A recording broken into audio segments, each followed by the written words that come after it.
Гэта рацыя, вядоўца Евген Волошин, моя суразмоўца, знакамітая блогерка, актыўная ўдзельніца падзей 20-го года, экс-палітзняволеная Вольга Такарчук, якая прайшла праз агонь, ваду і медныя трубы.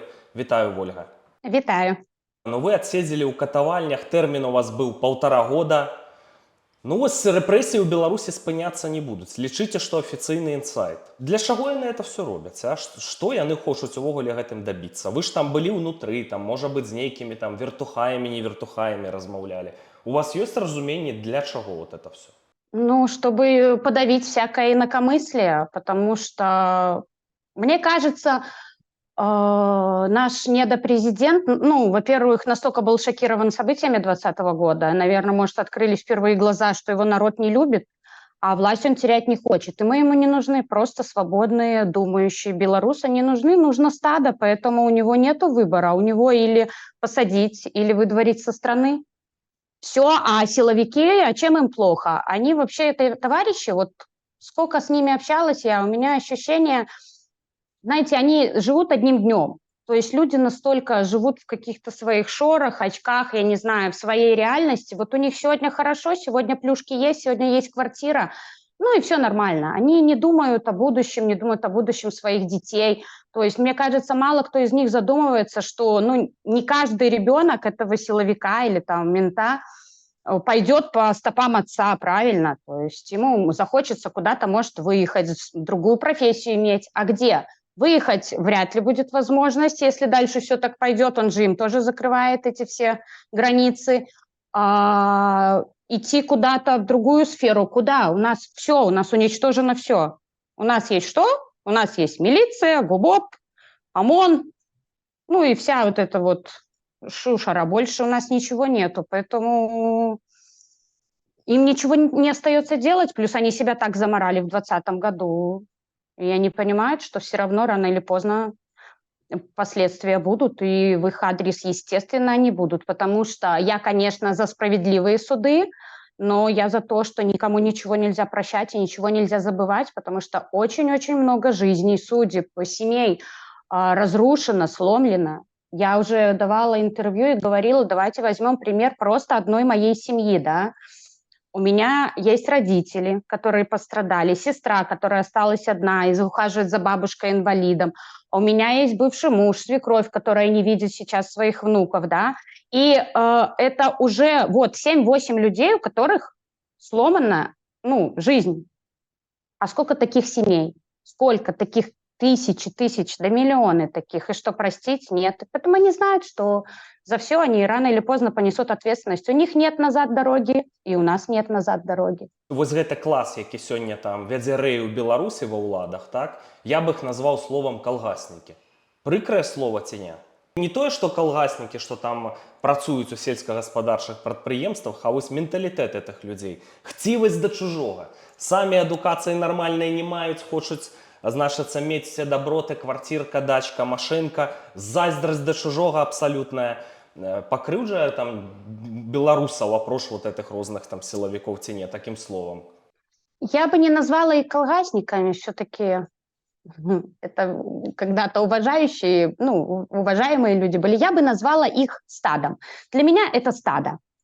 Это просто люди, абсолютно не думающие, которым что сказали делать, то и будут делать. Люди, которые сами не могут ничего, не способны сами без кого-то встать на ноги, получить какую-то другую достойную профессию, без плюшек государства зарабатывать деньги, которым, ну, что сказали, то и будут они делать. Вот. А так проще. А зачем напрягать? Вот ты встал, да, ты пришел, ты пошел, бабушку посадил, там, да, или словил какую-нибудь маму 3 детей, засадил, плюшку получил, думать не надо, париться не надо, звездочки получил, зарплату получил.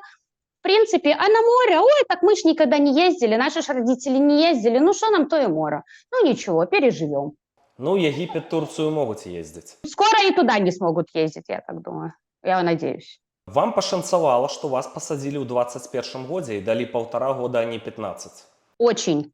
Я попала еще под те, да, первые задержания, когда еще не изменили, не ужесточили, да, уголовный кодекс, когда еще были более-менее вменяемые срока, еще была распространена химия и, конечно, еще не жестили.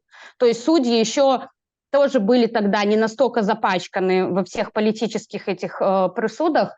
И да, я считаю, что мне просто повезло неимоверно, потому что если бы сейчас, опять-таки, мне тоже повезло, что вот это катование, когда были задержания 23 января по I Need Help, что я пошла как свидетель, ничего не смогли доказать, и я вышла с КГБ и смогла убежать, потому что то, что они могут найти в моем телефоне, ну, я не знаю, вроде же там чистишь, все равно не застрахован. Я думаю, сейчас я бы 7 со старта мне была бы. Поэтому тут чистое везение. Как к людям относишься, так или к миру, да, вообще, вот так и мир к тебе. Я думаю, что это все-таки от того, что я люблю людей, большинство из них, и люблю жизнь. Наверное, жизнь мне просто отвечает взаимностью. Дзякуй Богу, што вы зараз у бяспецы, і я ведаю, што літаральна днямі вы нарэшце змаглі сустрэцца са сваімі дзецьмі. Давайте паглядзім відэа. Матвей, выползай. Не убейся только.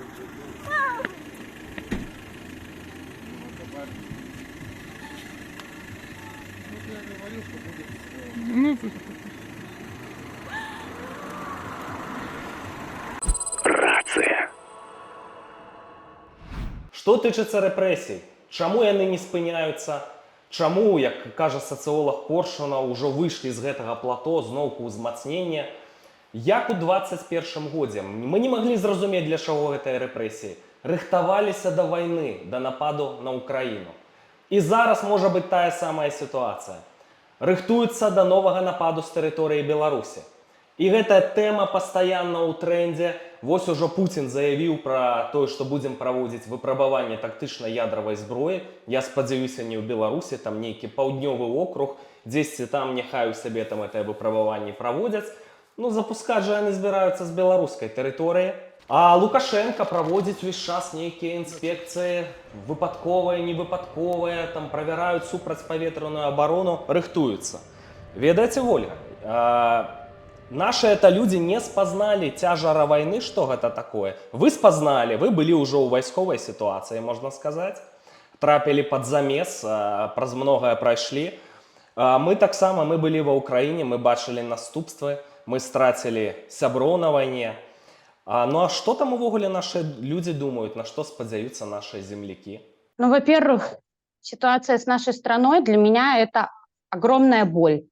Просто колоссальная, потому что так заморать нашу страну, втянуть в такое, ну, тут не то, что прощения нету. И самое обидное, что есть же люди, которые не разделяют власть, да, власть в Беларуси, недовласть, понимаете, и людей, и которые вогуле на все это смотрят, да, вот белорусы, значит, тоже, хотя 90% белорусов против, и для них это тоже ужас, и, говорю, для меня это вечная боль, я всей душой с украинцами, я помогаю и буду помогать всем, чем я могу помочь в данной ситуации.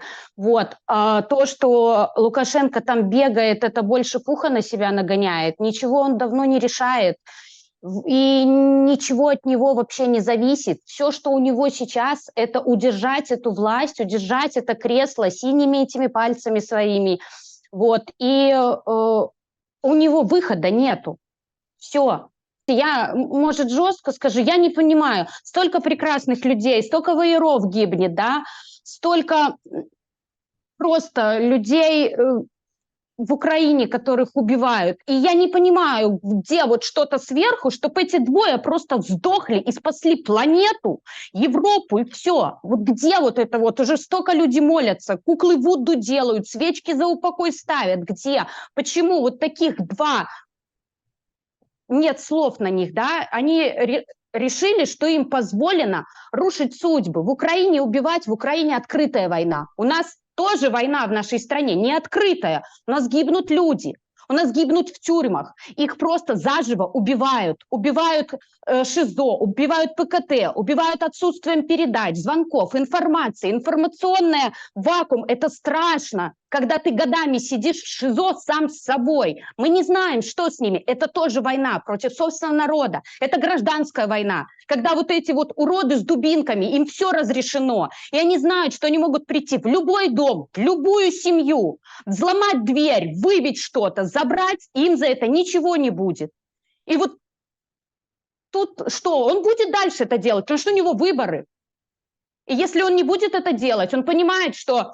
Хотя я не уверена, что 2020 год повторится, уже некому повторять 2020 год, уже все уехали, все уже или беглые, или сидят. Сидят со сроками, хуже убийц. Поэтому то, что они творят, и то, что насчет ядерки, по-моему, Макрон очень красиво ответил, что вы не забывайте, у нас тоже есть ядерное оружие. Никто Путина уже не боится. Газета «Ля Република» выпустила материал со спасылкой там на высокопоставленных анонимов з НАТО, і яны акрэслілі дзве чырвоныя лініі, калі все, натаўскія войскі могуць з'явіцца ва ўкраіне на тэрыторыі Беларусі, і абедзве гэтыя лініі з Беларусю звязаныя. Першая – гэта напад на Украіну паўторны з нашай тэрыторыі, што зараз можа адбыцца. Праўда, вайсковыя эксперты кажуць, што там так умацаваная мяжа, што это проста без шансаў, але нібыта ёсць нейкі калідор, там, дзе вось гэты помнік стаіць тром сёстрам, паміж Беларусю і Расіяй, што там яшчэ дзесьці можна зайсці. Другая, чырвоная лінія, гэта напад.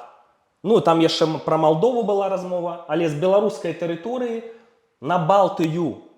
І гэта ўжо, на жаль, вот гэтыя планы, яны абсалютна рэалістычныя. НАТО не гатовая, кантынгента няма, каб сустрэць.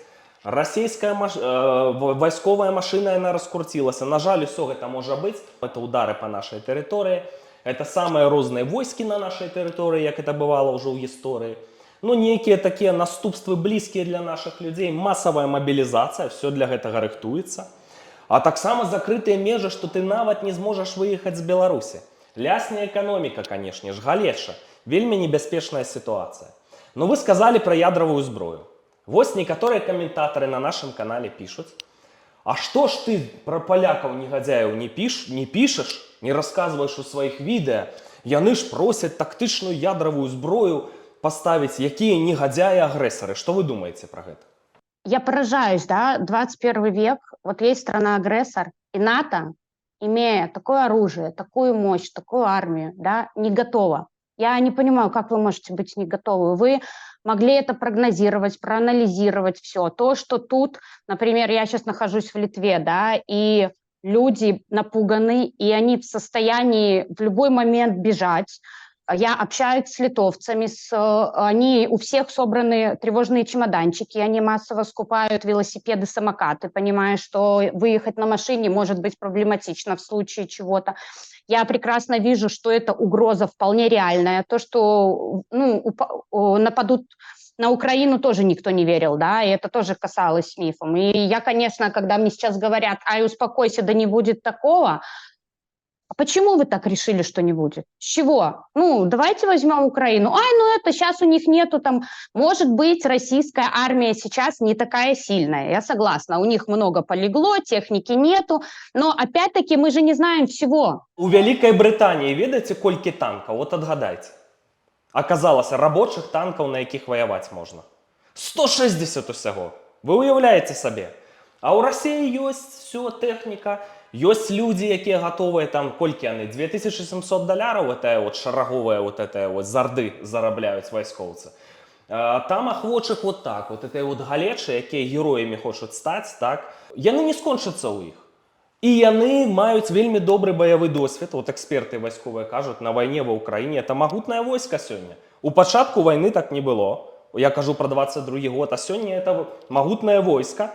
А НАТО, вось яны не падрыхтаваныя належным чынам. Это не то, што яны там не давалі наўмысна Украіне, як аказалася, там тэхніку, зброю не маюць, не былі падрыхтаваныя. Нам з вами трэба в это НАТО, разумееце, падганяць іх, таму што не шавяліліся, таму што таксама вось прызвычаіліся да спакойнага жыцця, побач звер, побач агрэсар.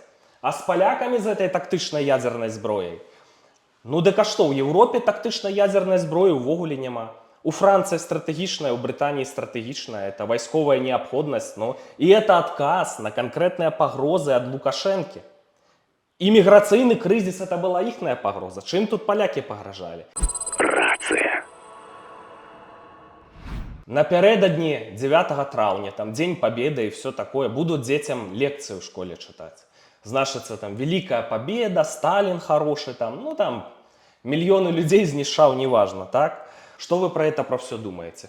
Там что там увогуле з нашими детьми у Беларуси, там их у зомби переутворят ці ні?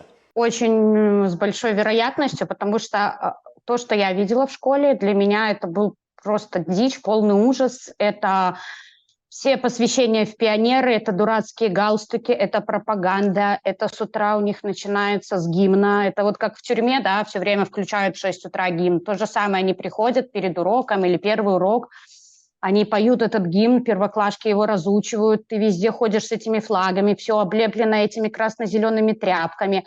У них есть идеологические часы раз в неделю, ты не имеешь права эту бредятину пропустить. Вот, ты не имеешь права на этот вообще дичь эту опоздать. Ну, то, что я увидела, я очень рада, что мы сейчас в другой стране, мы хоть и пропустили, мои дети, получебного года, и придется заново тут, да, наверстывать, но, по крайней мере, не будет этой пропаганды дикой. И мне повезло с детьми, мои дети правильного мировоззрения, и когда мой Матвей старший приходил со школы и рассказывал всю эту дичь происходящую, он мне сразу говорил: мамочка, ты вообще не переживай, но чтобы у тебя не было проблем, я делаю вид, что да, эта история правильная, которую они изучают там историю, да, что я киваю головой, но я же понимаю, что они врут, что они переписали учебники истории, что все не так, и что наш флаг бело-красно-белый, и он очень много у меня увлекается настоящей, хорошей, действительно историей. Малышка, она тоже, так старается, поверхностно все это старалась слушать. Если где-то можно было не идти, мы писали там какие-то больничные. Но меня сильно не трогали, потому что директор знает мою позицию. Директора я 100 раз вносила во все черные книги. Она непосредственно участвовала в фальсификации выборов и не пускала наблюдателей, сама с ментами стояла там на входе, поэтому она прекрасно знает, чьи дети у нее учились, знала. Вот. Но на самом деле все печально, потому что частные школы все позакрывались, остались только государственные, а там такая идеология, что, мне кажется, отдыхает даже совок. Просто это, я не могла посещать уже никакие концерты, там даже ради детей, чтобы прийти посмотреть, как там они поют, танцуют, потому что это ужас. Это просто дичь. Мне жалко детей. И знаете, я рассказывала в одном интервью, меня что поразило? Я когда сидела, мне очень много писала родителей, одноклассников Матюхиных, да, там, мы тебя поддерживаем, Оля, держись, там, все. И вроде мне казалось, у нас такой БЧБшный класс. И когда было посвящение в пионеры, я своему сыну сказала, что если ты туда... во-первых, я задала вопрос, зачем? Что тебе это даст? Вот что эта тряпка на шее тебе даст? Любое действие, любой поступок, он должен чем-то обосновываться, правильно? И привести к какому-то там выводу или еще. Для чего-то, что ты это делаешь, он ответить на это не мог. Я ему сказала, говорю, если хочешь, иди, но я от тебя откажусь. Понятно, это в шутку было сказано, но вот. И из 30, примерно, я не знаю, сколько у нас там детей в классе, примерно, грубо говоря, из 30 только 4 человека не пошли вязать галстук. Все остальные, как стадо, вышли. Вот такое же стадо, про которое я сейчас рассказывала, про ментов, ОМОН и силовиков. И я смотрю на всех этих родителей, которые со мной обнимаются, целуются, которые писали мне письма, которые радовались, когда я освободилась, которые поддерживали Матвея. И что вы делаете? Шифруются, партизаны. Партизаны шифруются. Так, мне ничего не сделали, и тем 3 родителям ничего не сделали, что дети не пошли. Соседний класс, да, не пошел вообще ни один человек повязывать галстук. Все 30 детей как сидели, так и остались сидеть. И ничего никто никому не сделал. Почему вы своих детей добровольно превращаете в стадо? Дневники только на русском языке. Я купила своему ребенку на белорусском языке, мне сказали другой купить. Мой ребенок неправильно сократил какие-то слова, другой дневник покупайте. Одежда, там обязательно каких-то цветов, тут значок, тут жилетка, рубашка только белая, в полоску нельзя переодеваться, брюки только черные, покупаешь серые, нельзя переодеваться. И вот, и это стадо, и еще вот эти галстуки, и вяжут их дети, старшеклассники, которые уже там вот так вот вешают их на руку, что-то снимают, повязывают, и в конце они, знаешь, что делают? Вот так. Все, и это был... Я стояла с этой камерой, я снимала, я Саше Балаганову отправляла, ну, я еще была тогда в стране, нельзя было это делать, ну, открыто, да, просто, чтобы он увидел. И вот это меня добило. И я смотрю на родителей и думаю, ну как? Ну вы же все выходили, вы же все против. Что вы творите? Вы детям своим вообще в голову, вот что? Мімікрують, шифруються, чекають момента, не хочуть спалитися. Но я у вас хочу спитатися. Ввогуле вот это. День Победы, вот, праз 2 дні буде. Подвиг народа. Деды воевали. Вы что, не одобряете это все? Я за то, чтобы, смотрите, День Победы, да, победа, да, сколько людей тогда погибло. Я не понимаю, зачем делать вот эти вот гуляния огромные, с пьянками, шашлыками, вот с пропагандой, ну, то есть это память о погибших для меня, о погибших. И сходите на кладбище, я не знаю, ну, я не знаю, как к этому относиться. Во-первых, ну, к войне-то тоже тут уже однозначного к той отношения нету, да? Когда ты понимаешь разницу между Второй мировой и Великой Отечественной. Вот. И мы не знаем, сколько там было коллаборантов, понимаешь? Ну, НКВДшников, да всего. Тут можно копаться. 70 тысяч была лишба реальная. У Беларуси Вот. было коллаборантов. И докопаться до такого позора. Поэтому, да, я горда за каждого человека, который воевал за наше светлое будущее, но ну, для меня праздник – это Новый год, допустим, да, ну, вот это праздник, хорошо, с детьми, елку, подарки. Для меня праздник – день рождения. А это просто память, это отдать дань тем людям, которые погибли за то, чтобы мы сейчас с вами могли разговаривать. Для мяне свята Вялікдзень. Христос уваскрос, і, може бути, наші проблеми розрулить. Але, ведаеце, я думаю, мы гледашам нашим про Великую Айчинную, там, про другую сусветную павінныя важныя рэчы сказаць. Другая сусветная вайна пачалася 1 верасня 1939 года, і ўжо 1 верасня бомбілі Барановича, Брест, Гародню, Ліду. Яна пачалася на тэрыторыі Беларусі. Это вельмі важны момант. Гэта нацисты со сталіністамі раздзярбанілі, значыцца, Польшу, і ў Берасці прыкладна ў гэтыя даты, трошки пазней за 1 верасня 1939 года праводзілі сумесны нацыстска-сталінісцкі парад. Это паўсюль ёсць хроніка, відэа, можаце паглядзець. То бок гэтыя сталіністы, якія сёння пры ўладзе ў Беларусі, это тыя самыя нацысты. Это тыя самыя людзі. Вот это вельмі важна разумець. Я нешта далей про БЧБ, про то, что там, значыцца, нейкія там калабаранты, паліцаі з БЧБ павязкамі палілі беларускія вёскі. Поўная хлусня. Паглядзіце фільм французскага рэжысёра Празана, даволі прарасейскага, «Зондеркаманды». Ён там накапаваў на літоўцаў, на украінцаў поўным ходам, на румынаў, на венграў, на беларусаў нічога не змаглі накапаць. І у лукашэнкаўскіх гісторыкаў няма доказаў, што з БЧБ там этымі, значыцца, былі паліцэйскія нашыўкі, паўсюль былі калабаранты. А пад БЧБ гэтага не рабілі, не. Затое расейцы з гэтым трыкалорам пуцінскім сённяшнім, власавцы, поўным ходам, значыцца, ваявалі і ордэны мелі там вот з гэтым вот трыкалорам на баку нацыстаў. І вот это было, это ўжо даказана, як бы факт, фотаздымкі, куча іх у інтэрнэце. Вось гэта все важна разумець. Мы нешта забыліся про другую сусветную нагадать? Нет, я вот сейчас, пока тебя слушала, я все думала, вот мы это все знаем, понимаем, читаем, да, а я вот очень люблю, знаешь, что смотреть Владимира Золкина, я думаю, вы знаете, да, украинский журналист, который обменом пленных занимается, и я поражаюсь, вот у него же 99,9% абсолютно необразованных, тупых россиян. И ты понимаешь, что это такие прямо вот представители России, они все такие, все. им вообще, вот вчера я смотрела, чувак вообще 2 класса образования закончил, он читать не умеет, ему под 40, он писать не умеет, да, и они вот историю переписали, и зачем, кто будет у них лазить в интернет, это хорошо, если у них там еще у кого-то интернет есть, понимаешь, кто будет какого французского режиссера, им в голову вбил, проще вот это послушать, покивать, как кивалы, да, сказать, ну да. И когда им говоришь, ребят, 39-й, вот смотрите, парадик, видите, кто с кем? Да не, и они, вот, очевидные факты, не, вы что, ну нет. Россия, они себя считают имперцами.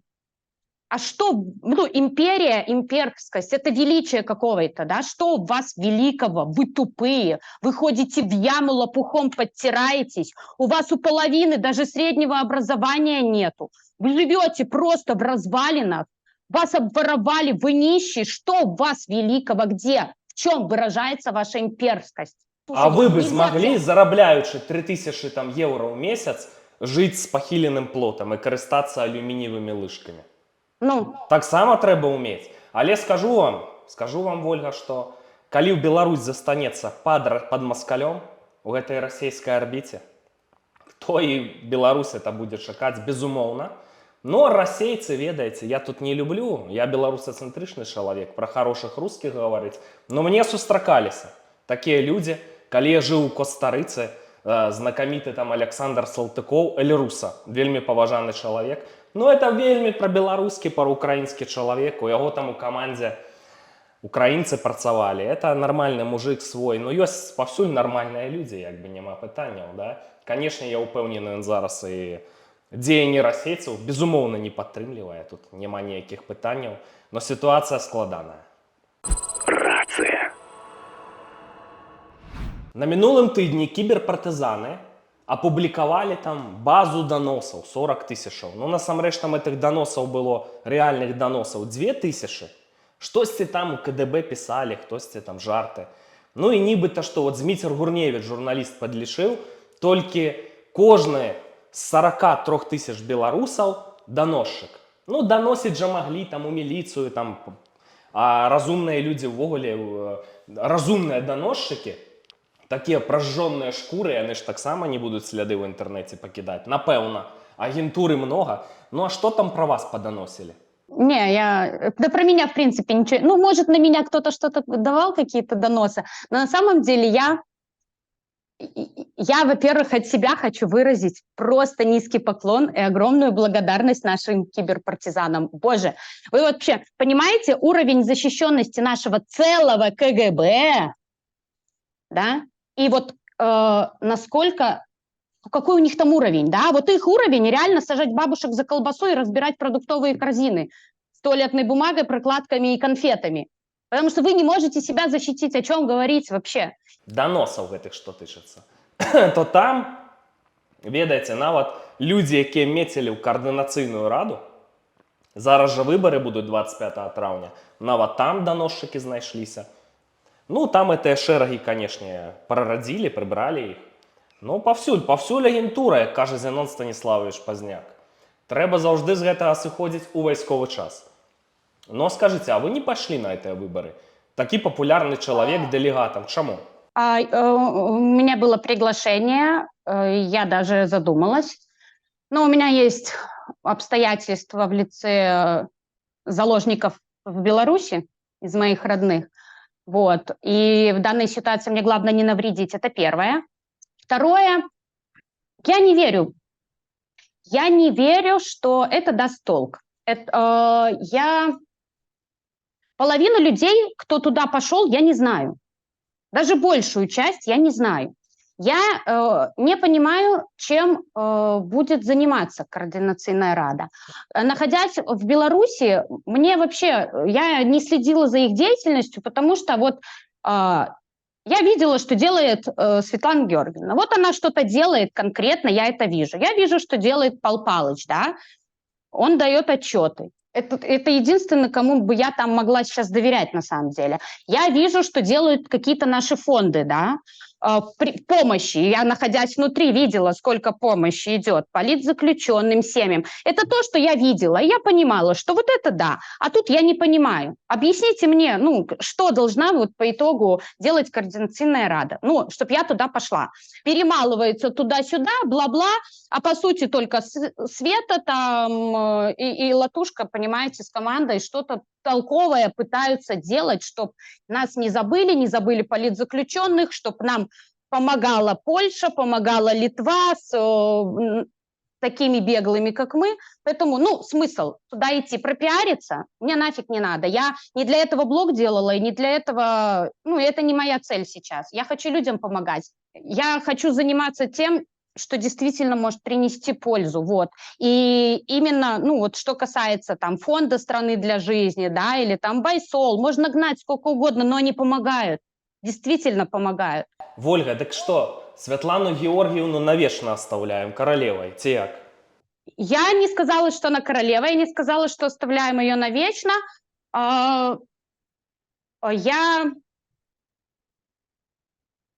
Я не знаю, у меня пока нет ответа. Я не понимаю, а кем ее можно заменить. И мне кажется, она не королева, мне кажется, у них сейчас как раз-таки обязанности распределились. В Польше Латушка, его команда, в Литве фонд страны для жизни Светлана Георгиевна. Далее, вот выборы, да, Координационная Рада. Кто-то недавно делал стрим. Вот как раз в стране для жизни, да, Смоленков Женька делал видео и говорит, а где кнопка проголосовать, где? Это яшчэ все раскажуць перад выбарамі. Но глядзіце, я датычна этой каардынацыйнай рады. Ніякога варушняку палітычнага няма. Стагнацыя, з майго пункту гледжання. І вось гэтыя выбары, бачыце, туды міністры Ціханаўскай рвуцца поўным ходам, Аліну Коўшык кандыдаткай нават не ўзялі нейкія праблемы з пашпартам. Хочуць яны туды. Ёсць, значыцца, для гэтага прычыны. І вырашаецца задача кансалідацыі. Мы ж казалі пра фрагментаванасць дэмсілаў, што ўсё там перасварыліся і вайну паміж сабой вядуць там, так? Вось задача кансалідацыя. З'яўленне новых імёнаў, так? Каб ужо все нейкія новыя людзі прыйшлі, новыя лідары праз каардынацыйную раду. І вось мецяць у новыя палітычныя эліты, вось ёсць платформа, ёсць магчымасці такія. Ну што в этом поганого? Просто ответьте мне на вопрос. Это людей как-то выпустят из тюрем? Их перестанут там убивать, катовать? Они выйдут все с ШИЗО, с ПКТ? Скажите, что, за кого голосовать, чтобы это помогло? У меня есть конечная точка. Чем это поможет людям в нашей стране? Политическим, которые сидят, и будущим политическим, которых еще посадят. Тот, кто не сможет уехать или побоится уехать, или решит, что авось как-нибудь. Нет, авось как-нибудь не будет. К 2025 году, я уже об этом говорила, посадят всех. Всех, кто когда-то где-то хоть плющик ставил, хоть мимо в магазин шел, возле марша где-то проходил, всех посадят. И все будут сидеть. И вот скажите, вот эти выборы в Координационную Раду, опять-таки, ответьте на вопрос, чем они помогут политически? Ну, я думаю, што гэтае пытанне мы павінныя востра ставіць вось гэтым кандыдатам, і яны павінны выказацца, якія канкрэтныя спосабы ідэй, якое у вас бачанне будучыні для вырашэння канкрэтных задач. А у вас, Вольга, ёсць нейкае меркаванне, што можна в этой крытычнай сітуацыі зрабіць? С режимом Лукашенко ты ничего не сделаешь, к сожалению. Кого можно вывести из страны и спасать, надо вывозить и спасать. Помогать в данной ситуации надо Украине. Мое четкое видение, что пока не падет путинский режим, пока не победит Украина, в нашей стране ничего не поменяется. Вялізная рызыка для Беларусі вайсковай эскалацыі знішчальнай вайны. Эта рызыка проста яна высокая, як ніколі будзе ў наступныя месяцы, нават у гэтым 24 годзе. Калі пранясе, все адно это адбудзецца ў 25-м. Это вялікая небяспека. Але разам з тым пачнецца дынаміка, будуць магчымасці, і все стане з галавы на ногі. Да. Тады мы павінны паслаць сігнал нашим украінскім нашим братам «Слава Украіне» і нашим Героям землякам, слава. якія ў партызанскіх акопах «Жыве Беларусь». Будуць часы. Живи вечно. Многае зменіцца, вы пабачыце, але да гэтага трэба быць гатовымі, хаця б маральна. Шаноўная публіка, калі ласка, па выніках гэтай размовы, думкі, якія вы пачулі, мы чакаем ад вас таксама меркаванняў, крытыкі, калі яна ёсць гэтая крытыка. Не забывайтесь, кому это беспечно. Кому беспечно, просто так не подставляйтесь. Ставить там разные лайки, там, подписываться и так далее. Коли вам это не беспечно, не робите, коли ласка, помылок. Коли есть магчимость, глядите, коли ласка, видео до конца. Проблемы мы маем, вельми серьезные, обнизили нам у YouTube потенциал проглядов, некие есть дивные, дивосные умешания. Тому, коли ласка, допомагайте, інших способів нема. До зустрічі. Рация.